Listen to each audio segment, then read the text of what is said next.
सिंधु जल समझौता रद्द होने के बाद से पाकिस्तान की सरकार के साथ साथ सेना भी बौखलाई हुई है। पाकिस्तानी सेना ने उलझुलूल वाले बयान देने शुरू कर दिए हैं और भाषा ऐसी जैसे कोई सैन्य अफसर नहीं बल्कि कोई आतंकी बोल रहा हो। पाकिस्तानी सेना के प्रोपेगेंडा विंग ISPR के डीजी ने सिंधु जल संधि को लेकर भारत को गीदड़ भभकी दी है। तुम हमारा पानी बंद कर दोगे, हम तुम्हारा सांस बंद कर देंगे।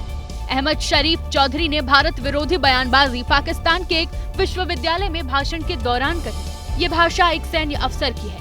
वो सांसें रोकने की बात कह रहा है, जैसा अक्सर हिंदुस्तान का नंबर 1 दुश्मन आतंकी हाफिज सईद बोलता रहा है। अगर तू पानी बंद करेगा, इंशाअल्लाह हम तेरी सांस बंद करेंगे, इन दरियाओं में फिर खून बहेगा। सेना के बड़े अफसर और आतंकी की भाषा हूबहू एक जैसी। यूँ लग रहा है मानो सेना और आतंकियों का एक ही स्क्रिप्ट राइटर है।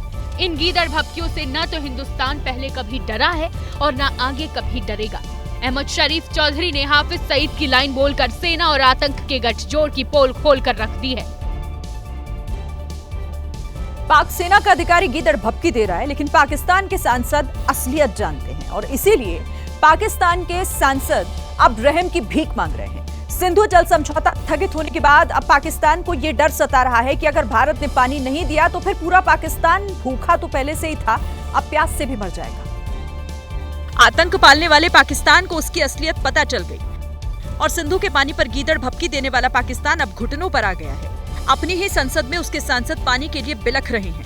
हिंदुस्तान के कदम को वाटर बम बता रहे हैं। इसको हम समझते हैं कि ये एक वाटर बॉम्ब हमारे ऊपर पड़ा हुआ है। पानी रोकने पर हिंदुस्तान की सांसें रोक देने वाली बात करने वाले देश से त्राहिमाम की आवाजें आ रही हैं। सैयद अली जफर ने इसके बाद जो कहा वो पाकिस्तान की मौजूदा हालात की गवाही दे रहा है। वो बता रहा है कि हिंदुस्तान से पंगा लेकर उसने कितनी बड़ी गुस्ताखी की और इस गुस्ताखी की सजा उसे प्यास से तड़पना होगा। अगर ये पानी का क्राइसिस नहीं अभी सॉल्व करेंगे तो हम भूखे मर सकते हैं। उसकी वजह ये है कि इंडस बेसिन जो है वो ही हमारा लाइफलाइन है। 3/4 जो पानी हमारा आता है सर टोटल बाहर से आता है। तो 10 में से 9 लोग जो है ये इंडस वाटर बेसिन के ऊपर ही रिलाय करके अपनी ज़िंदगी बसर कर रहे हैं। 90% स्टेटिस्टिक्स के मुताबिक 90% जो हमारी क्रॉप्स हैं, जो हमारी फसलें हैं, वो इस पानी पर डिपेंड करती हैं। हमारे जितने पावर प्रोजेक्ट्स हैं, जितने डैम्स हैं, वो इसी पानी के ऊपर बने हुए हैं। भारत पहले ही कह चुका है कि पानी और आतंकवादियों के हाथों लहू दोनों एक साथ तो नहीं बह सकते। अब गेंद खुद पाकिस्तान के पाले में है। बंद करे आतंकवाद और फिर देखे दरियादिल हिंदुस्तान का दिल। लेकिन ऐसा करना आसान नहीं, क्योंकि जिस देश में सेना ही आतंक की पौध लगाती हो, वहां से आतंक मिटाना आसान थोड़ी ही है। आसिम मुनीर ने भले ही पिटने के बाद भी खुद ही फील्ड मार्शल बन गए हों, लेकिन पाकिस्तान के हुक्मरान से लेकर वहां के राजनेता उनकी हर घिनौनी हरकत से वाकिफ हैं। जेल में बंद पूर्व PM इमरान ने मुनीर के फील्ड मार्शल बनने का मजाक उड़ाया है। तस्वीरें 2 दिन पहले की हैं, जो रावलपिंडी से आई हैं।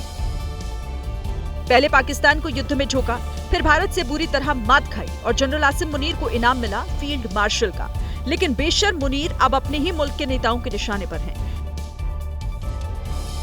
इमरान ने आसिम का मजाक बनाते हुए सोशल मीडिया पर लिखा, माशाअल्लाह जनरल आसिम मुनीर को फील्ड मार्शल बनाया गया। हालांकि उन्हें किंग की उपाधि देना ज्यादा अच्छा होता, क्योंकि अभी देश में जंगल के कानून का राज है और जंगल में केवल एक राजा होता है।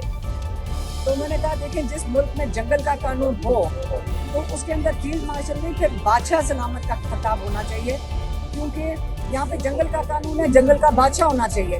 तो ये फील्ड मार्शल काफी नहीं है।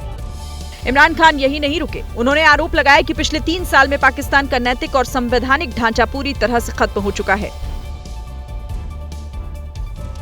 वैसे पाकिस्तान कभी नहीं मानता कि बलूचिस्तान के साथ वो सौतेला व्यवहार करता है। पाकिस्तान खुद बलूचिस्तान विद्रोहियों का शिकार दिखने की कोशिश करता है, लेकिन पाकिस्तान के एक सीनेटर ने पाकिस्तान सरकार की ही पोल संसद के पटल पर खोल दी है।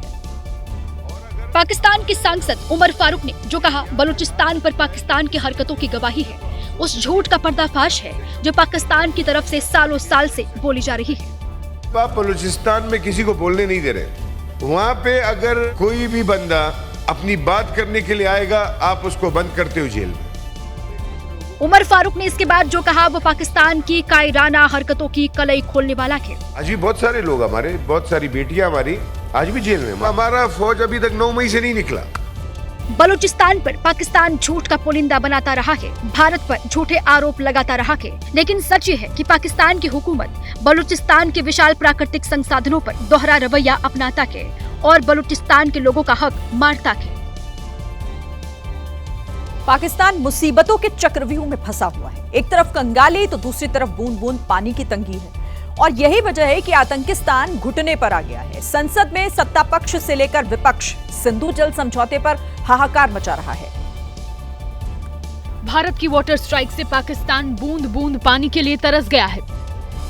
हालात इस कदर बिगड़े हैं कि शहबाज सरकार के विरोध संसद में सवाल पर सवाल दागे जा रहे हैं कि ये कोरम कुर्सियां बता रही हैं, खुद बता रही हैं, चीख चीख कर बता रही हैं कि देखें जी ये कोई मामूली इशू है नहीं। जो सबसे अहम जो लाइफलाइन है उस पे अगर इंडिया ने यकतरफा तौर पे एक फॉल्स फ्लैग ऑपरेशन के जरिए बनाना था इस इशू को कंटेंशियस, पाकिस्तान के पानी को रोकना मकसूद था, तो एक ढोंग रचाया गया इंडिया की तरफ से और उसके जरिए उन्होंने इसको जस्टिफाई। यही नहीं, सिंधु जल समझौते पर सरकार के नुमाइंदों ने ही शहबाज सरकार के खिलाफ मोर्चा खोल दिया है। वो बताने लगे हैं कि जिस राह पर पाकिस्तान चल निकला वहाँ बर्बादी के अलावा और कुछ हाथ नहीं लगने वाला है।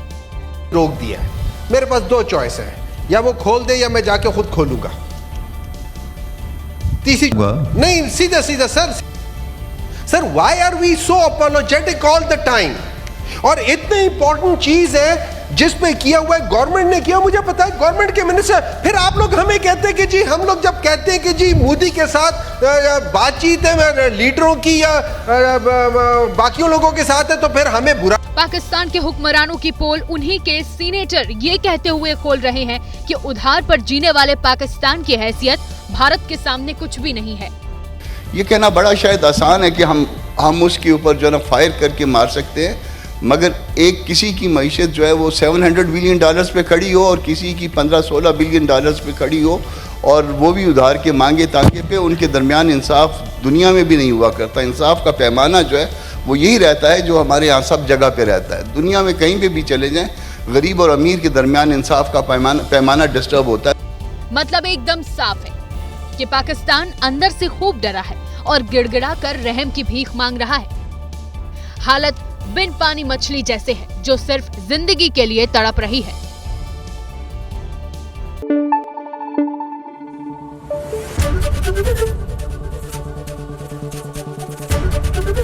ABP न्यूज आपको रखे आगे।